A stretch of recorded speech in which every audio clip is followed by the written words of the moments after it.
Welcome to the Work the System podcast, where we help entrepreneurs make more and work less. And I'm your host, Josh Fonger. And today I have a special guest. I have Jeremy Sutton. Jeremy is the founder of Webship Solutions. They help small to medium-sized enterprises build and manage systems to leverage everything the web has to offer. Their mission is to help each of their clients transform their web presence from a real chore to a genuine asset. All right. Well, Jeremy, I'm excited about today because I've got a lot of questions about my own personal website. Let's, before we get started, tell us the backstory. How did you get into building websites? Well, sure. Cheers, Josh. Thanks for having me. It's a pleasure to be here, really. And I kind of have an eclectic backstory, really, but the short draft is I've actually spent about 6 years living abroad, including a couple years in South America, 4 years throughout Asia. And I was living in Thailand with my wife is from Japan. We met in Mexico, so we moved to Thailand for 3 years, of course. And while we were there, at the time I was studying real hard getting a master's in psychology and working full time at a little private school, and well, not so small actually, but when I finished that master's program, I realized I wanted to launch my first endeavor online, and I wanted to use my background in meditation and psychology and yoga and help other folks with the sort of peak performance on the mental game. And so, in Thailand, there's not a whole lot of English speakers. So in terms of building my clientele, there was no way to network in person to build my business. So 100% had to come through the web. Mm-hmm. And that's sort of how I got started.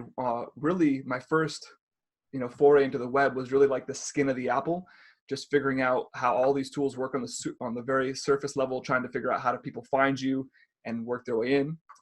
And then over time, that started to work, and I started to realize that people that want the kind of help I was offering also tend to be entrepreneurs and also needed more help with the web. So over the years, I worked in consulting for a while, and I also took a coding boot camp to sort of peek my head behind the curtains. And long story short, now I have some of those skills to do the coding and whatnot, but what I really do is I network the people in who are really great at, the design, great at the development, great at all the different aspects of it. And I help hold those projects to make sure we are using the web holistically in an effective way. Mm-hmm. So with your background in psychology, have you found that that's helpful in actually making websites sell or work for your clients as opposed to just writing standard copy? 100%, because the web is really an experiment where the world of psychology and technology come together. You need, and it's funny because those worlds don't often mix. A lot of the real hardcore web developers don't love the psychology stuff, and you get kind of the marketers who think technology is just a puzzle they don't want to solve. But you need both in order to have a profitable, effective web presence that's really going to support your business. So if you have all the right tools but the wrong words on it, then it doesn't matter. If you have the right words with the wrong tools, then it doesn't work either. Well, cool. That's interesting. So let's dive in a little bit. So let's say you are working with a client and they have a website. The website's 8 years old. It kind of needs a brush up. What are you looking for in terms of helping a client? Let's just say it's a dental office. Let's just say that.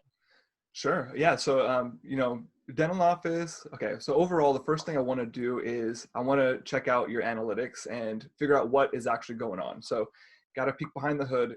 You may or may not be surprised how few people really have their analytics hooked up correctly or at all, actually. First things first, I'll just want to browse the web, search for their company online, make sure they got their Google My Business profile, make sure the Yelp profiles are all owned, because really the web it's about your website for sure, but it's about your whole web presence, which is how your website connects to all the other platforms around the web. Because as the term web implies, the internet is just a network of links. And so the more links that you have around the web that connect to your site also improve your presence, your findability. And then we can start to dive into the actual details of one's site. The first question that you really want to ask before you can make any adjustments, of course, you want to see the analytics, where the people coming from, how long do they stay, do they care about any of the pages? And then if they do care about a page, which one, because that might indicate who's finding your site. And also I want to know how often are they actually reaching out? So is it a call conversion that we're looking for? Is it an email sign-up conversion we're looking for? And how often is that being effective? And then one more thing on that note is you can't really make changes to a website that are going to help you improve your conversions and traffic without really understanding who it is that you serve. Because the web, your business depends on you knowing who you serve. And then, all I want to do is help you find more of the people who you are like, that's a slam dunk client. I can hook them up all day long, every day, because, that's the way that good business works. And it's also how sales life is going to be way easier. So on the typical site you see, going back to this example of a older website, is it so far gone that they really just need to scrap it and start fresh with the design that works, or is it better to work within the design, or does it just depend? That really depends. There's a couple of things. Let's say that your site, now you're talking 8 years old. Well, responsive websites, websites that respond to different screen sizes, they existed 8 years ago, but it wasn't so emphasized like it is now.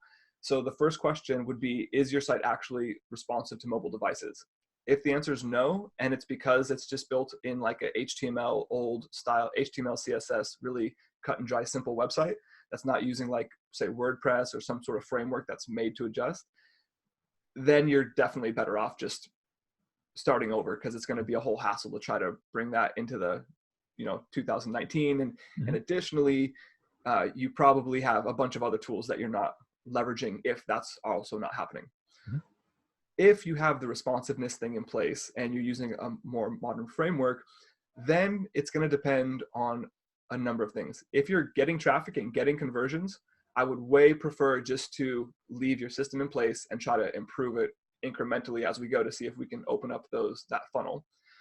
If there's pretty much no traction, we need to figure out if it's because the business just isn't really like viable in a certain sense, or are you not serving clients, or are people not realizing how you serve them and they're coming to your site, but they're just not realizing it. So it is a dynamic process. I don't want to just jump to, hey, just scrap everything and let's build from scratch, because there are challenges that come with that too, including expenses and a delicate process, but yeah, it can help. So before we got online today, you were talking to me about kind of this new message you're getting out there, the 4 pillars of a profitable web presence. I'd love to kind of dive into those pillars and figure out what our audience can learn about, how to make money with their web. Yeah, absolutely. Well, thank you. That's it's a fun process that I've sort of been uncovering myself. I didn't really come up with this except that as I was trying to explain to others like how we can serve them, it kind of dawned on me one day that all the web breaks down into 4 parts, and it comes simply. It's the simple way to remember it is, you need a BFFF. Okay. And what that comes down to is the back end, which is all your server-side development, the front end, which is your core website, including your messaging, your branding, and your website build. Then with that, it's your funnel. Your funnel includes all the tools like your landing pages and your forms and email automation, all the things that make shopping carts, maybe even e-learning courses, anything that you plug into your website that now gives it traction to convert clients. And then once you have that whole system built, the 4th one is flow. And by flow, we're talking about traffic and conversions. How do we get more people to your site, and how do we help them sign up at higher rates? And inside that, you have everything from SEO, pay-per-click, social media, content marketing, PR, podcasting, just any way that helps drive more traffic, and then testing that traffic to make sure the conversions go up. Okay. Wow. So that's a lot to cover. And so when you start working with a new client, it's pretty comprehensive problem you're solving. And I'm assuming most clients should not even bother trying to do it on their own, because it's too much to learn. So do you start from the back end and work your way, or do you just say, hey, let's just get some more flow and work on SEO first? Well, yeah, that's a great question. And you're 100% right. I mean, if there's one message that I could send to everyone, it would just be learn to delegate the things that people are better than you at. So like in my company, like I don't hire anyone who's not better than me at something, that's the bar that you gotta design way better than me. You gotta develop better than me. But what we do with those 4 parts is, we basically use each lens to look at the whole system. and then we figure out if it's worth where the the lowest hanging fruit are based on that whole system. Because most people are having trouble somewhere.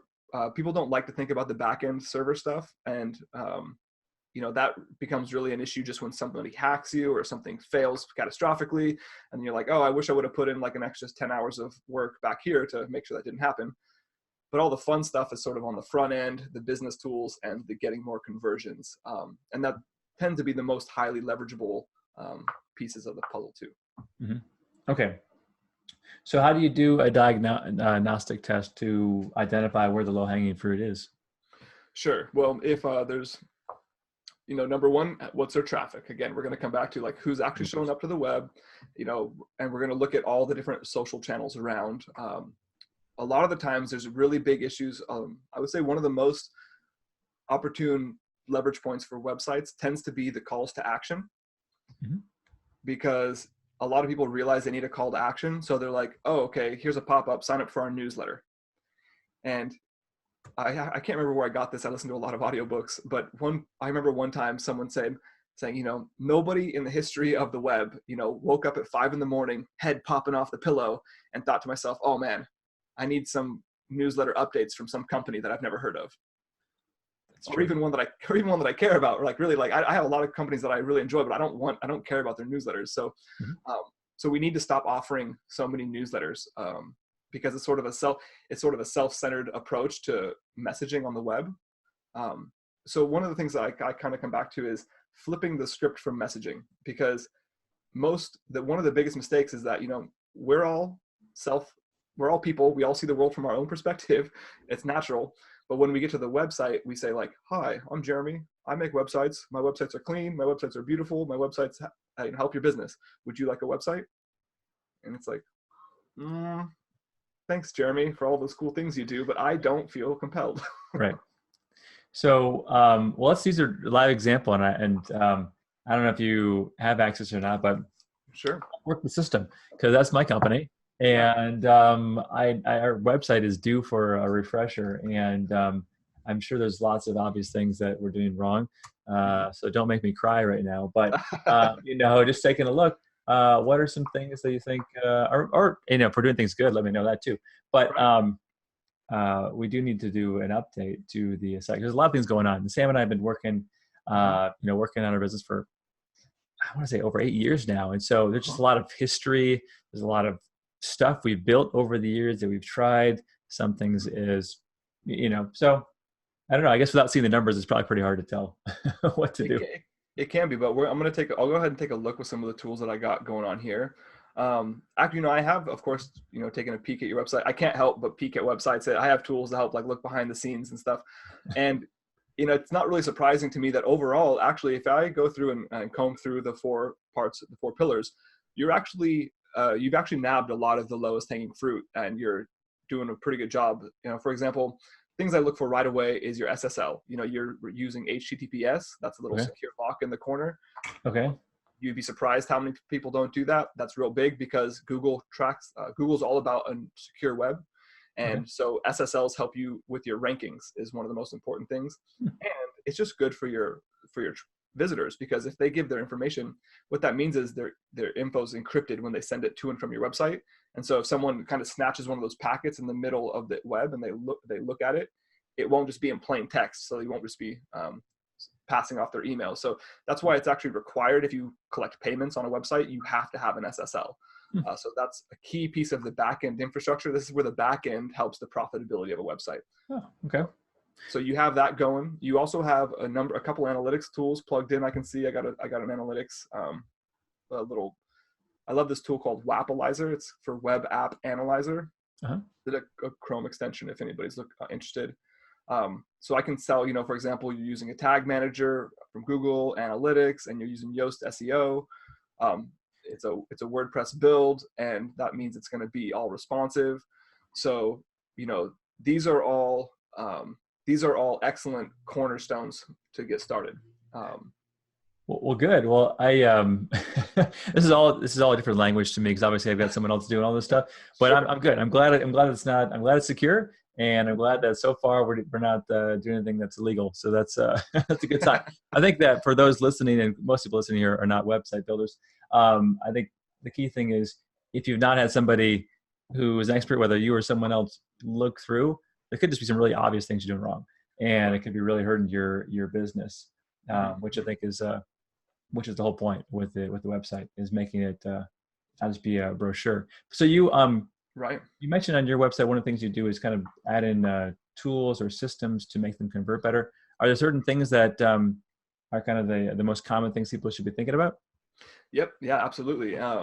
Yeah. So, and I can also kind of highlight some things that you're doing well in that same way. Um, because, number one, you have a great call to action right from the top. So you have to get the book for free.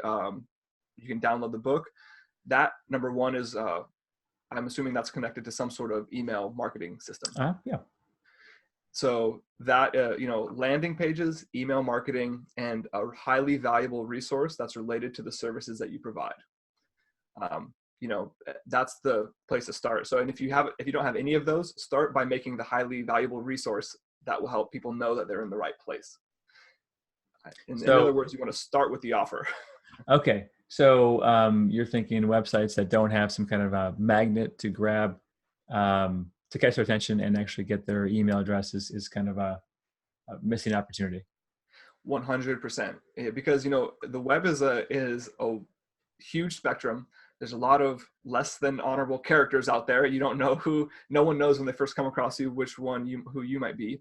And so it's your responsibility to go, 3/4 of the way to build that bridge of trust before you expect anyone else to sort of step out over the edge. And a free giveaway that proves that you know what you're talking about and gives value is 100% the way to start.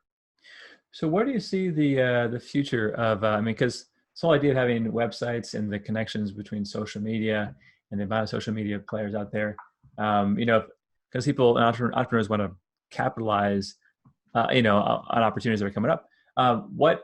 Where do you see the next 10 years going? I mean, if you were to put your money, would you invest more on sales pages, more on funnels, more on your social media, connecting them? What should a standard business be really focused in on?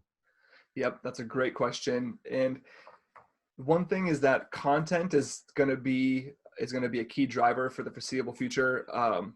People say content is king is a common phrase you'll hear on the web. And the reason that content is king is because it increases the footprint of your web presence. Your website's not like a static thing. Every time you build another post, you're building onto this whole hub. And each one of those pieces of information is a hooking spot where other websites might link back into it. And in terms of content, the way the web is moving 100% is towards video.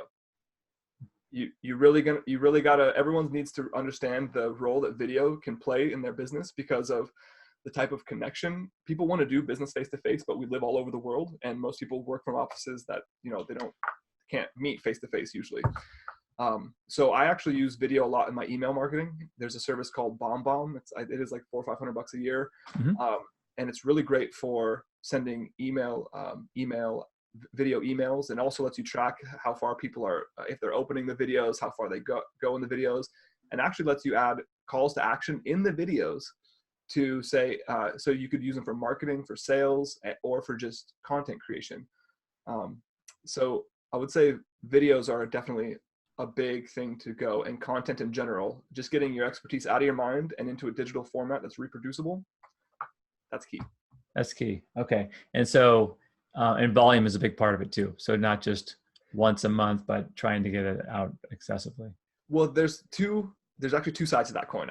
There's two sides to the coin. So volume is important because, again, we're trying to build that footprint. So especially with like social media, consistency is really nice for social media. To be honest, I don't do the social media game all that great, but part of that is because I only take on, small handfuls of clients at a time. So I'm not really looking for volume, but I'm looking for sort of quality. Mm-hmm. And in the similarly though, there's a great resource for SEO. Brian Dean, I think his name, from Backlinko is the name of his website. In the world of SEO, if you're trying to rank for SEO related terms, that's some pretty fierce competition, because so are all of your SEO professional competitors. Mm-hmm. And so, but Brian Dean has some really great information, and he says has proven with his site, he gets hundreds and hundreds of thousands of visitors per month, and he only has like a couple dozen posts on his website. But every single one of his posts are like groundbreaking information that any one of them could revolutionize your business. So in terms of traffic, so really what you want in terms of long-term traffic are quality backlinks. And people don't really, even if you produce a bunch of content, it doesn't mean people are going to share it to their networks. But if you create one excellent piece of content that can't help but be shared, then sometimes you might get hundreds or thousands of backlinks to that one piece of content, and that can drive your traffic through the roof. So what's the secret to doing that?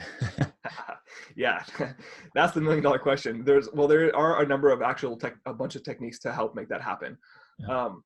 Number one is, be an expert in what you're serving.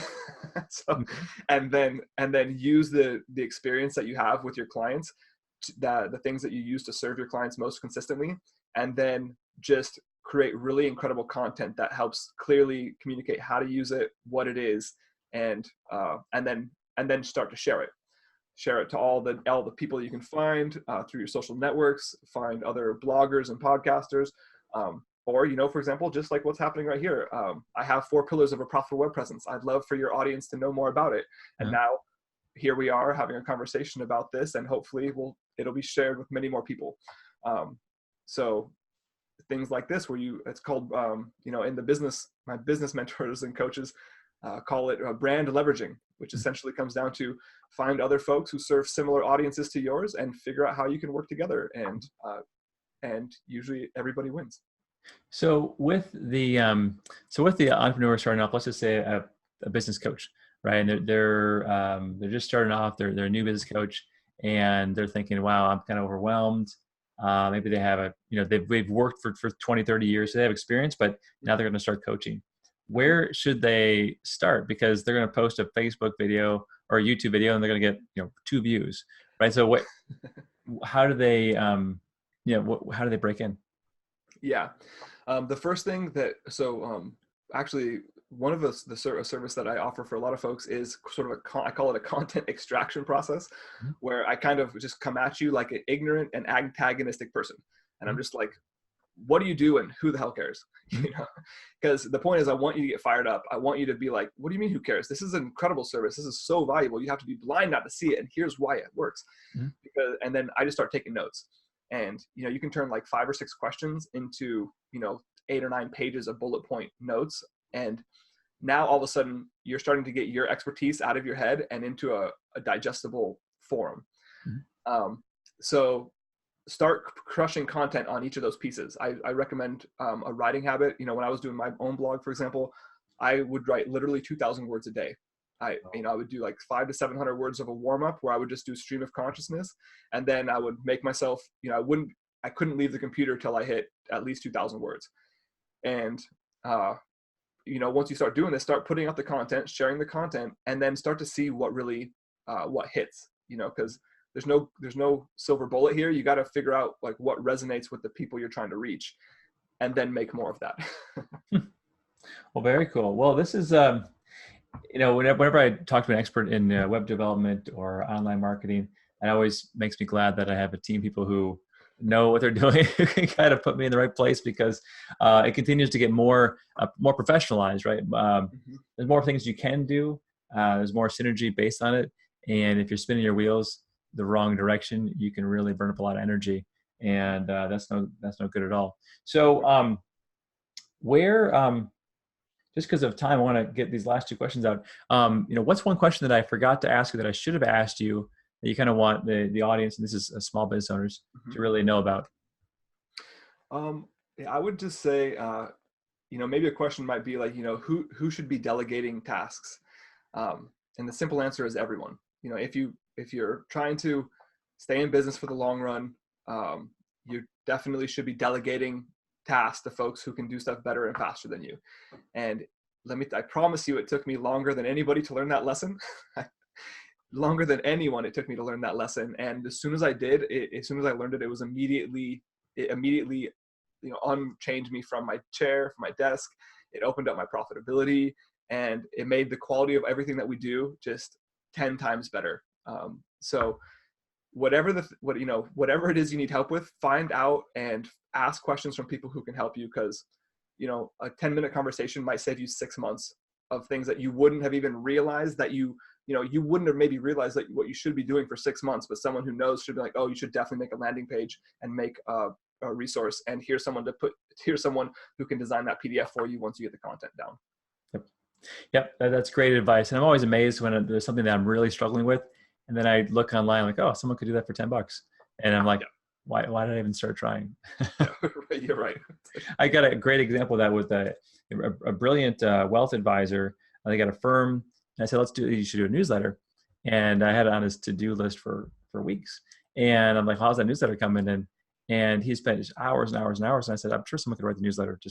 And he found someone to write the newsletter for him, super quick, really inexpensive, and it turns out great. And he's like, why was I trying to write this newsletter? Should have found someone to do it for him. For sure. It's a classic solopreneur superhero syndrome. Mm-hmm. You gotta get over it. That's where we all suffer from it, because we're all really good at stuff. If you start a business, you're probably good at something, mm-hmm. and you're probably not just skilled at just that one thing, and you just got to learn to get over it and hand it off to someone else. Yep. Well, definitely. Well, Jeremy, this was fun. Where can people find out more about you and more about your business? Absolutely. Well, if anyone's interested in the 4 pillars of a profitable web presence, then they can start by text the word webship. That's WEBSHIP, like a spaceship for the web. Text webship to 55678. And we'll send that a text that will let you get that sent to you. Perfect. Well, very good. All right. Well, everybody, I hopefully enjoy the podcast with Jeremy Sutton, and make sure to stay tuned next week, where I'll be sharing with you another podcast from a business expert like Jeremy or a previous client. And we'll be talking about a tool, technique, resource, something that's going to help you make more and work less. And before I sign off today, I wanted to let you know that we are giving away a free copy of Sam's book. It's right back there. If you're watching the video, Work the System. I'm going to try to get him to sign it. And we're going to be sending out one this next week based on comments we receive. So wherever you're listening or watching this podcast, leave a comment. Let us know you left a comment. Just send it to info@workthesystem.com and say, hey, left a comment.